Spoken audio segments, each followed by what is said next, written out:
Important question for class 12 for board examination and competitive examination also.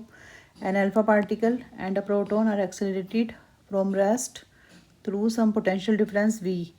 Find the ratio of de Broglie wavelength associated with them.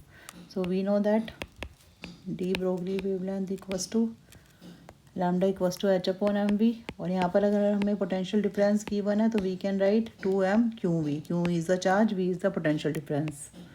तो यहाँ पर same potential difference है. सो हम यहाँ पर alpha particle के लिए लिख लेते हैं 1/2m.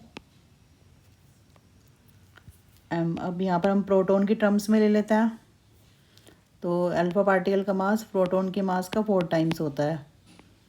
तो वही हमने लिखा है. और चार्ज होता है double as compared to charge of the proton. So in this way we can write. और similarly हम प्रोटॉन का लिख सकते हैं तो 1/√2 mp qv. Now we can take the ratio. जब हम इनका रेशो लेंगे तो then we can see that the ratio of the alpha particle and the proton. सो ये वैल्यू ऊपर आ जाती है 2mp qv, और ये इसके डेनोमिनेटर में आ जाएगी 2mp into 8 qv. So other values will be cancel. So we are left with 1/√8.